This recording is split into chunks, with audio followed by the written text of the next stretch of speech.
Many drawing techniques are covered, focusing on commands such as multiple lines, dimensions, angles, and various alignment tools.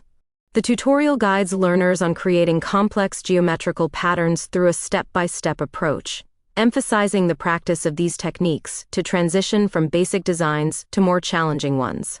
Practical exercise involving drawing angled lines, inputting formulas, and several measurements.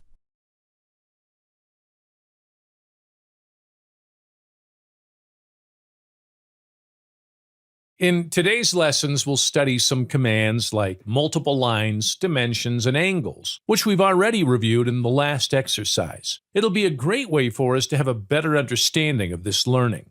If you haven't watched our previous tutorials and videos, I might suggest you do so. Just click on our channel and go through our list to be better prepared for today's video. First, you might want to open our software. I'll give you a few seconds. Go ahead. Okay, is everything ready? So, ready, set, and let's start by clicking in New Drawing so that we can begin our project from scratch. Remember to habilitate multiple lines. On the right side, we'll use a measurement of 50, like this, and then we'll draw an angled line. I want to remind you that for drawing an angled line, we position our mouse in a way that adds an angle to the thread. Are you done? Awesome!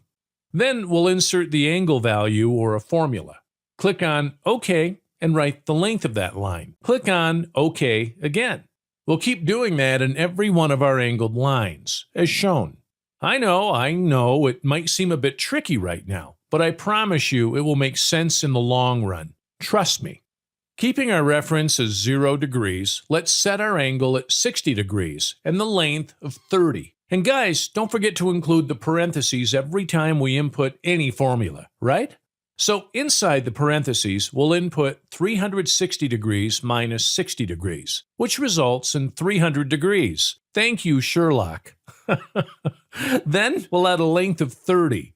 Now we'll add 70 as a horizontal measure, and we'll go up to 120 on vertical. Here we'll input 20 and go down the axis Y with a ratio of 100. Just let us know if you're having any difficulties following our instructions, okay? We're here to help you. Leave your comments below so we can make sure you're all following up. Don't be afraid to ask questions. We appreciate them. Having 90 degrees as our reference, add 30 degrees to it, and we'll have 120 degrees as a result. Now, input 50 is the length value, and we're done with this one. Finally, am I right? At this stage of the project, for the similarity of triangles, we'll add an angle of 75 degrees and set the length as 60. On the axis X, we'll input the value as 50, and we'll go towards below with a reference of 270 degrees, adding the formula 270 degrees minus 15 degrees, which will result in 255 degrees. If it doesn't, you're in trouble. Just saying. But don't worry. Just go back a bit in this video, and it'll be okay.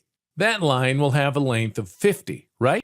Now, we have 90 degrees as a reference, so let's add 15 degrees to it. It will result in 105 degrees, with a range of 50. Did it work?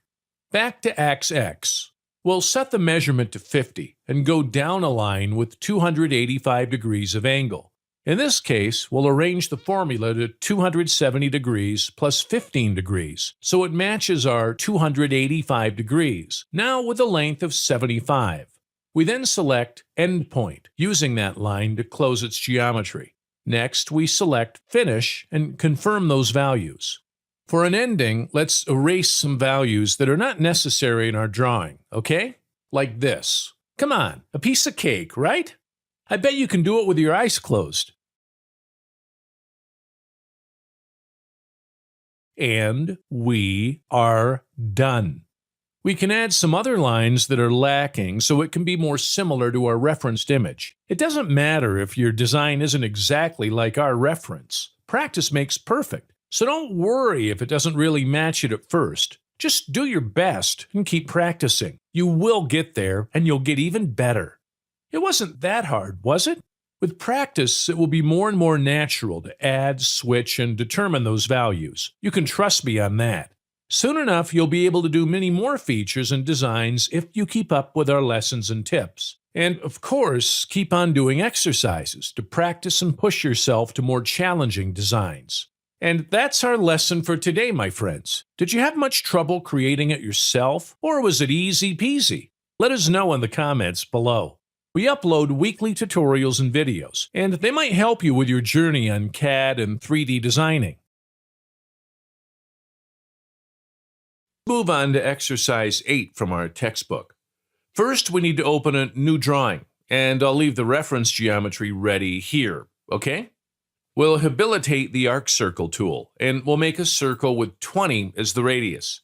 As you've seen on our other videos, the software standard is to always show the quotes with its diameter instead of its radius. So to alter that, we select the type option and habilitate the option show radius value. Because if you do so, the quotes keep themselves with the radius standard on the file. After that, we'll insert the measurements of 20 for XX and 15 for XY on the radius, like this, and we'll repeat it on the other side as well. Now we're going to select the line tool and close the geometry up here. It's very simple. Just use the right mouse button to open OSnap and select the quadrant option before selecting each circle. After that, we'll delete our internal lines that don't belong to the geometry with the Line Partial Erase tool. Easy. Okay, now we're selecting the tool Profile Operation. On the Type tool, we're selecting the Closed option, and in the Options tool, we're selecting Offset. We'll select one of the lines and we'll input the measure 3. Then we confirm it. Right after, we'll smooth the edges on the geometry, selecting the Line tool and choosing Quadrant on OSnap. We're going to confirm the line position and leave it with any value as input. We're doing that to every other necessary part of the geometry until the lines are kind of separated from the rest. After that, we'll habilitate the Line Partial Erase tool, and we're going to erase any line that doesn't belong to the geometry, like this.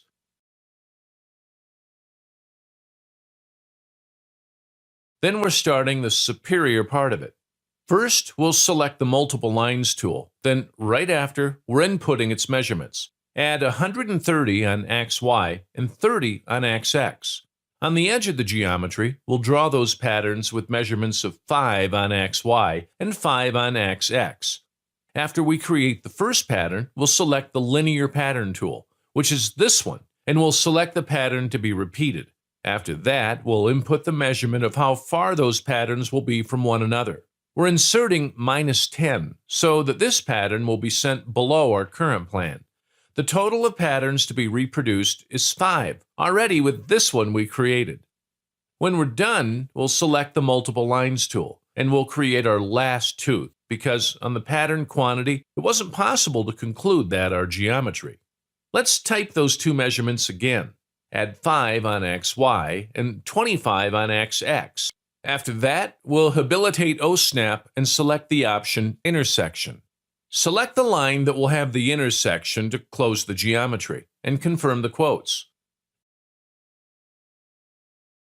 We're drawing that detail that's missing in our geometry, selecting the Arc Circle tool, and habilitating the option Relative Point, so we can use this point here as a reference. We'll input the values needed, that being 20 on XY, 0 on XX, and 10 is the radius. Then we're habilitating the Line Partial Erase tool, and we'll erase any line that doesn't belong to our geometry.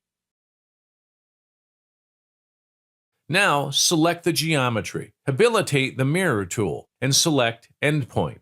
That endpoint ate the reference points for our center line, and we'll erase this construction line. Now, we'll select those two lines apart and select Join Extend so that they can be pulled together. We'll add the missing circle on the top of our geometry now.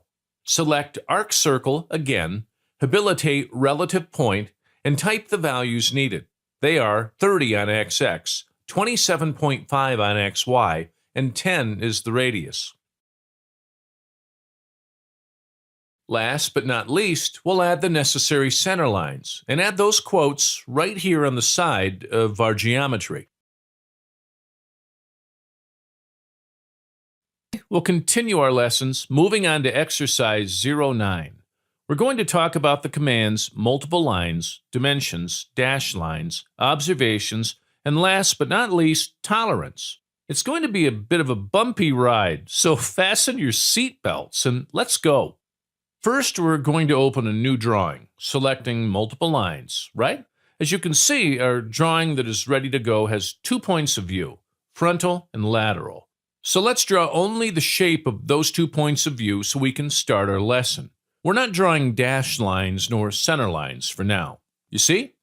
From our frontal view, starting from its origin, we'll draw this geometry right here.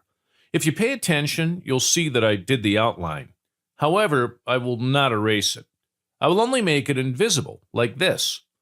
We'll set the line's height to 40, with 10 as a measure. Actually, it's a line that measures 40, right? So I'll select this line right here. Habilitate, join, extend, and choose the thread from the far end. As you can see, you can extend it by selecting the line and clicking on it with the right button, and then choosing Join, Extend. Then you just have to select the one on the far end. Come on, it was easy, right? Okay, moving on with our drawing. We're drawing the line that is part of the chamfer. For doing that, I'm selecting this line from the outline and clicking on it with the right button. Now choose the Offset option, which will be applied only to the chosen line and not to the whole geometry, which is exactly what you want. Give it the direction you need, being it above or into the geometry, type its value, and select OK. We're doing it for both sides, all right? Guys, let me take a minute and remind you that you can ask us any questions about this video by leaving a comment below. If it's a bit hard and you're having some difficulty keeping up with us, take a breath, take a few steps back, and see where you got lost. If needed, you can pause this one and rewatch our older videos. It's okay to struggle sometimes when we're learning something new. Everyone on the same page? Right. So moving on, we're drawing the outline of our lateral view now. So I select the multiple lines command. I'll use the corner of our frontal line as our original point, and I'll give it a distance of 30, only to maintain a standard length of both views. It will be the same way we did before, but only applying it to our outline without any dashed or center lines. Confirm the quotes and erase the line and quote used to give a distance between the views. We'll make the remaining quotes invisible, and I'll create a circle and chamfer of our drawing. I know, sounds confusing, but you got this. I believe in your potential. Okay, so now we're going to draw our center and dash lines. First, I'm going to begin by the center line. Let's input it to both views from the drillings, and we transfer the center line from one perspective to another, just like this. Habilitating centerline command will select the standard mode. Go to the circle on the first view and habilitate quadrant on OSNAP. Then we'll draw this line until the far end of the other view. Now we'll habilitate the line partial erase and select the line between the views. We'll erase this piece of string that is over the frontal line, and we're partially done. I know, just a bit more. Come on. We're doing the same thing for the frontal view. However, there's a bit of a twist. On this one, there will be another line partial erase, which will be applied to the middle line of the geometry. But what about the dash line, you might be asking yourself? Well, don't worry. We're going to draw a standard line to draw our dashed line, which will represent the drilling. Habilitate line, select quadrant on OSNAP of the circle, and draw the line through both views.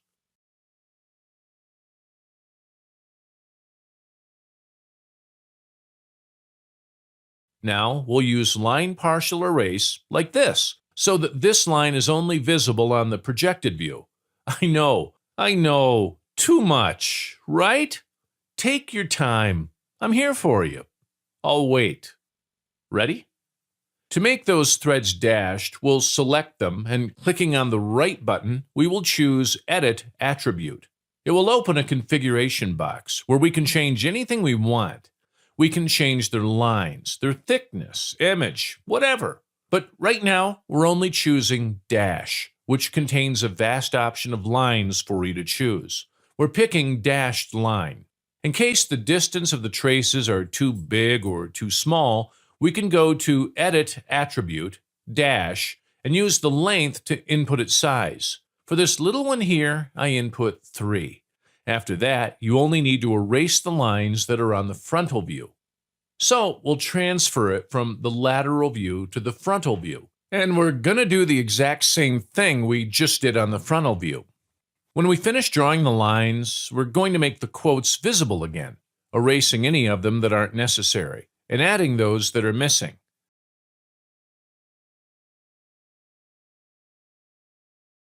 You see, now that we've got the quotes straight, we'll input the tolerance on some of them. For doing that, I promise it's easy. Open Configure, and it will allow us to input text, kinds of quotes, diameter, anything like that. Can you see that tolerance has 2 fields? They are 2 positive ones, however. If you'd like to make them negative, just add a minus sign before the value. If they have the same value, either for more or less, you just need to fulfill them with equal value, and our software will automatically input plus or minus signs. On this exercise, the quote is 30, so we're adding 0.2 on one of the fields and minus 0.1 on the other. Click on OK, and the tolerance is created. After they have their tolerance values, we're going to learn how to create observations. You see, this is a very easy thing, so I bet you can do it with no problems. Go to Text plus Indicator, and if this tool is not showing, no need for panic. Go to General Scale, and it will be on the toolbox. On the menu, you'll be able to choose the text font, color, width, length, format, and how it will end.